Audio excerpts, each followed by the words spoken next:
Hello, good morning. എന്തൊക്കെ വിശേഷം? ഞാൻ ഇപ്പം വന്നിട്ടുള്ളത് ഒരു ചെറിയൊരു അപ്ഡേഷൻ അറിയിക്കാനാണ്. ബാംഗ്ലൂർ ഊബറിൽ പുതിയൊരു അപ്ഡേഷൻ വന്നു. മുമ്പ് നമുക്ക് കമ്മീഷൻ നല്ലോണം പോയിട്ടുണ്ടായിരുന്നു, ടാക്സും GSTയും ഒക്കെ ആയിട്ട്. ഇപ്പം അതൊക്കെ ഒഴിവാക്കിയിട്ട് ഇപ്പോൾ ഊബർ, അതായത് 500 രൂപക്ക്, ഉദാഹരണം കേട്ടോ, 500 രൂപക്ക് നമ്മൾ ഓടിയിട്ടുണ്ടെങ്കിൽ വെറും 50 രൂപ നമ്മൾ കൊടുത്താൽ മതി. അതാണ് പുതിയ അപ്ഡേഷൻ ഊബറിൻ്റെ. ഇന്നലെ ഉച്ച ആ സമയത്ത് വന്നിട്ടുള്ള ഒരു അപ്ഡേഷനാണ്. എങ്ങനെയാന്ന് വെച്ചിട്ടുണ്ടെങ്കിൽ 500 രൂപക്ക് നമ്മൾ ഓടിയാൽ 50 രൂപ കമ്മീഷൻ ഊബറിന് കൊടുത്താൽ മതി.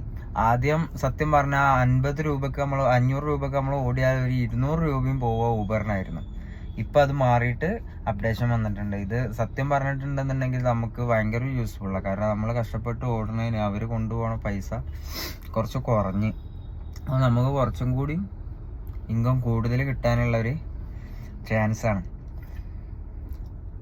അപ്പോൾ ഇതന്നെ ഉള്ളൂ, ഈ ഒരു സംഭവം പറയാൻ വേണ്ടിയിട്ടാണ് ഞാൻ വന്നത്. പിന്നെ നമ്മളെ ഊബർ, ഞങ്ങനെ എൻ്റെ അറിവിലുള്ള കാര്യങ്ങളാണ് ഞങ്ങളെ അറിയിച്ചുകൊണ്ടിരിക്കുന്നത്. എനിക്കറിയാത്ത കുറേ കാര്യങ്ങളുണ്ടാവും. അത് നിങ്ങൾക്ക് അറിയണത് എന്തെങ്കിലും ഉണ്ടെങ്കിൽ നിങ്ങൾ കമൻറ്റിലൂടെ അത് നിങ്ങൾ അറിയിച്ചു തരിക. കാരണം ഞാൻ ഈ ഓടുന്ന സമയത്തുള്ള എനിക്ക് കിട്ടുന്ന ഓരോ അറിവുകളും എനിക്ക് കിട്ടുന്ന ഓരോ എക്സ്പീരിയൻസുകളാണ് ഞങ്ങൾക്ക് അറിയിക്കുന്നത്. ഓൾറെഡി വർക്ക് ചെയ്യണവർക്ക് വേണ്ടിയിട്ടല്ല, പുതിയ ആൾക്കാർക്ക് വേണ്ടിയിട്ടാണ് നമ്മൾ വീഡിയോ ചെയ്യണം. കാരണം ഓൾറെഡി വർക്ക് ചെയ്യണ ആൾക്കാർക്ക് ഓൾറെഡി കാര്യങ്ങൾ അറിയാം. അതുപോലെ നമുക്ക് അറിയാത്തവർക്ക് പറഞ്ഞു തരികയാണ് വേണ്ടത്. അപ്പം ഇതുള്ളൂ കാര്യം. ഊബറിൻ്റെ കമ്മീഷനും കാര്യങ്ങളൊക്കെ കുറച്ചിക്കണ്. അത് തന്നെ നമുക്ക് ബെനിഫിറ്റ് ആവും. ചിലപ്പോൾ ഇനിയിപ്പം അത് കുറച്ച് സ്ഥിതിക്ക് ഇനി ഫ്ലീറ്റിൽ റെന്റ് കൂടുമോ എന്നുള്ളത് അതും അറിയില്ല കേട്ടാ. അപ്പം എന്തായാലും വരാൻ ആഗ്രഹമുള്ളവർ വരിക. എന്ത് ഹെൽപ്പ് നമ്മൾ ചെയ്തു തരാം. നിങ്ങൾ വിളിച്ചിട്ട് നമ്മളെ കൊണ്ട് കഴിയണം. കാരണം നമ്മൾ നിങ്ങളെ മാതിരി തന്നെ ഒരു ഡ്രൈവറാണ്.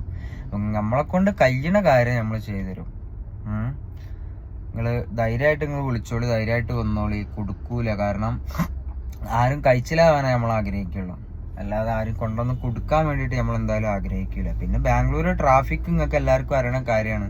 അത് ഒന്ന് എയിമായി വരാൻ കുറച്ച് സമയം എടുക്കും. എങ്ങനെയെങ്കിലും കഷ്ടപ്പെട്ട് പിടിച്ചു നിന്നിട്ടുണ്ടെന്നുണ്ടെങ്കിൽ നല്ലൊരു വരുമാനം ഇതിൽ നിന്ന് ഉണ്ടാക്കാൻ പറ്റും, അത് ഉറപ്പാണ്. അപ്പം എന്തായാലും എല്ലാവരും വീഡിയോ വാച്ച് ചെയ്യുക, സപ്പോർട്ടൊക്കെ ചെയ്യുക.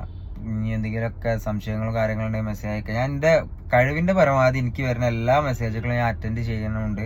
അവർക്കൊക്കെ റീപ്ലൈസും കാര്യങ്ങളൊക്കെ കൊടുക്കുന്നുണ്ട്. അപ്പോൾ എന്താക്കുക, ഇനിയും അതേമാതിരത്തെ ഡൗട്ടുകളും കാര്യങ്ങളൊക്കെ നിങ്ങൾ ചോദിക്കുക. അപ്പോഴേ എനിക്കും കൂടുതൽ അറിവുകളും കാര്യങ്ങളൊക്കെ കിട്ടുള്ളൂ. അപ്പോൾ ഇൻഷാ അല്ലാഹ് നമുക്ക് ഇനി കാണാം.